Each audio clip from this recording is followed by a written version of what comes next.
안녕하세요. 방금 소개받은 수필 작가 김하순입니다. 제가 오늘 처음으로 이런 자리에 나와서 지금 이렇게 날씨 춥다고 제가 실내를 무릅쓰고 장갑도 끼고 있습니다. 이해해 주시기 바라고요. 오늘은 제가 요즘 정말 애견 인구 1000만 시대라고 이야기들을 하는데 어느 떠돌이 개에 대한 이야기를 하고자 합니다.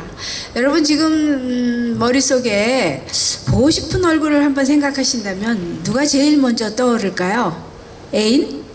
그러면 아주 행복한 사람입니다.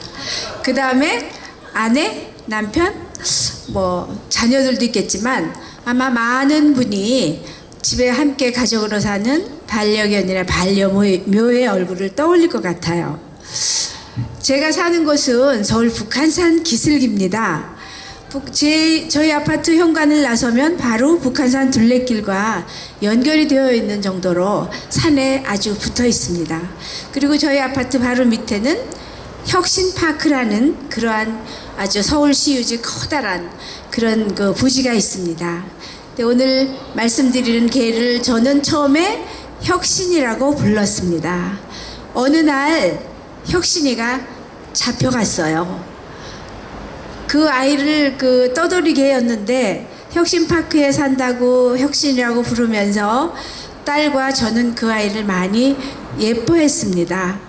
딸은 아침에 출근하는 길에 캔 통조림을 들고 나가서 떠돌아다니는 개를 찾아서 먹이를 먹이고 출근을 하고 또 저녁에 퇴근할 때는 역시 그 개를 찾아서 같이 놀아주고 먹이를 먹이고 퇴근했습니다. 그런 아이가 잡혀갔다는 소리를 문자로 듣고 딸은 직장에서 울고불고 난리가 났습니다. 근데 이제 이 아이가 떠돌이 개가 된 거는 저희가 만난 거는 몇 달 안 됐지만 주변 사람들의 이야기에 의하면 한 1년 가까이 그 주변을 어슬렁거리고 있다고 하는 겁니다. 농림축산검역본부의 통계에 따르면 작년에 버려진 개가 6만 마리가 넘는다고 합니다. 이렇게 버려진 개들은 보호소에 한 일주일 있다가 그냥 주인이 나타나지 않거나 새 주인을 만나지 못하면 안락사를 당하고 맙니다. 많은 분들이 그걸 알고 계실 거예요.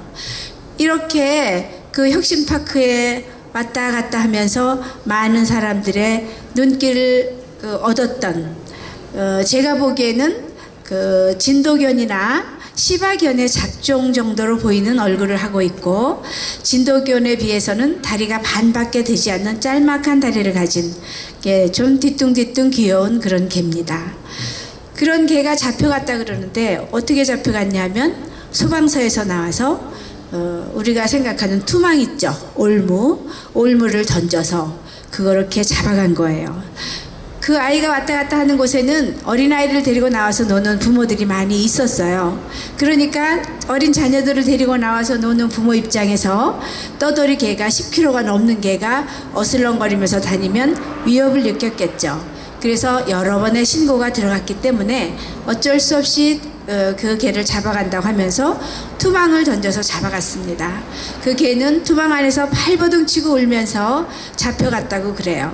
그 얘기를 전해 들었을 때 저도 가슴이 서늘했는데 제 딸은 직장에서 근무를 못할 정도로 울고 야단을 떨었습니다. 그런데 우리가 이렇게 개를 버리는 걸 보면 여러 가지 이유가 있겠죠.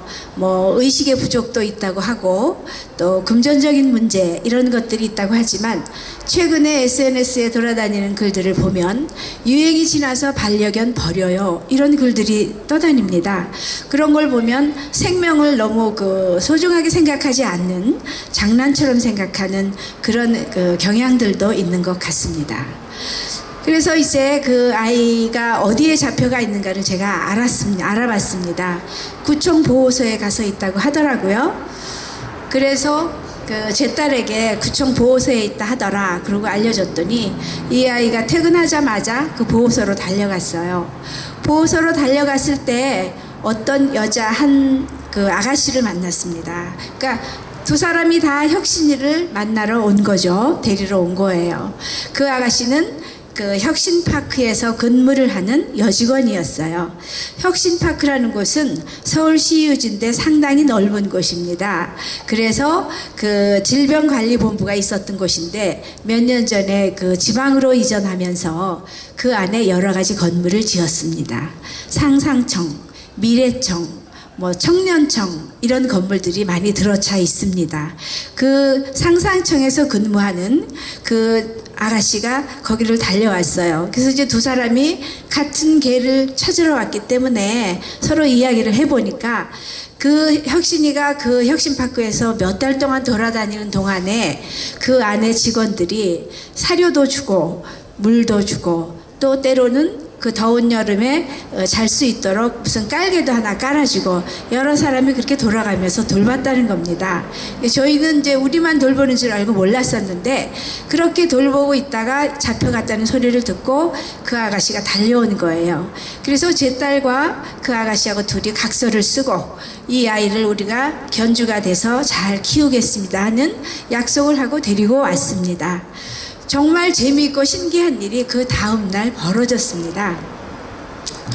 혁신파크 그 공유 오피스인데 그 상상청이라는 것이 그 안에서 회의가 열렸습니다. 그 떠돌이 개를 앉히고 그 10여 명의 직원들이 앉아서 1시간이 넘는 회의를 했다고 해요.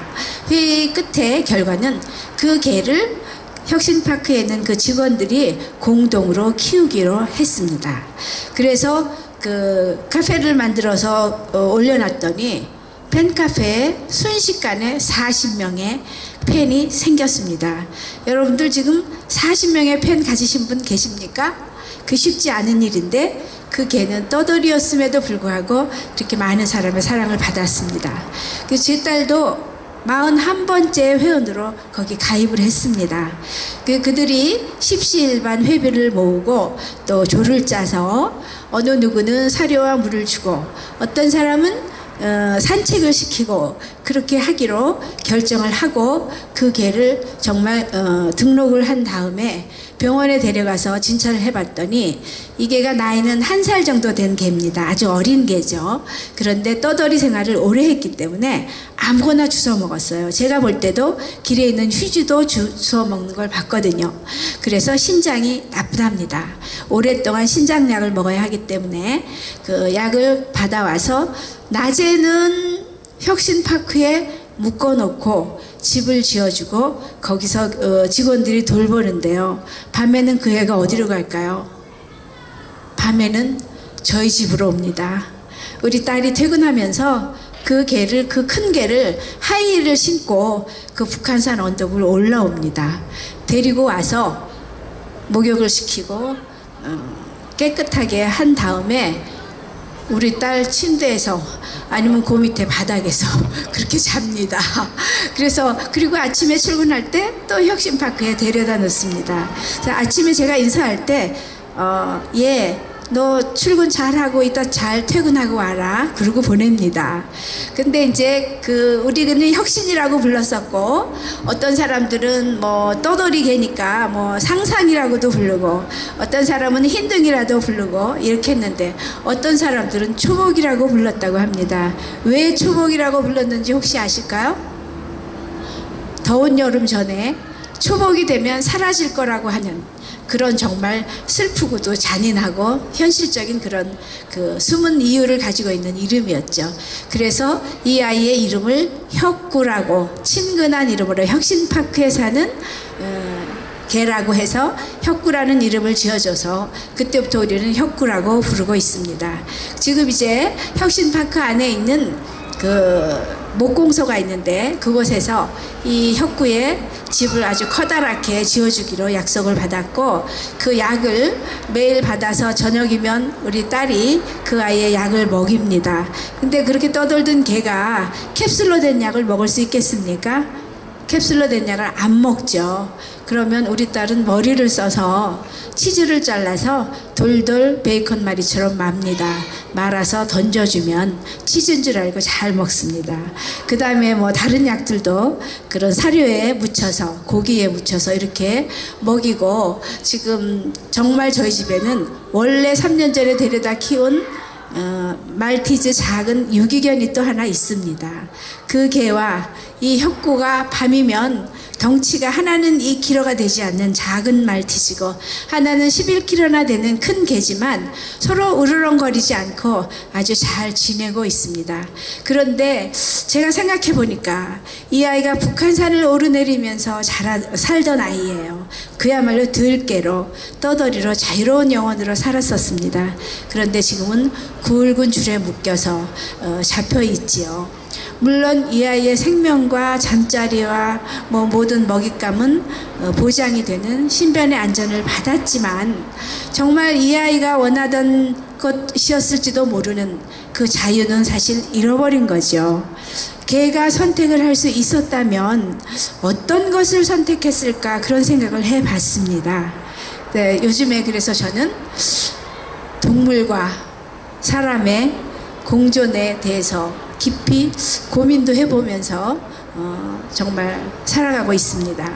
여러분들도 한번 생각해 보시기 바랍니다.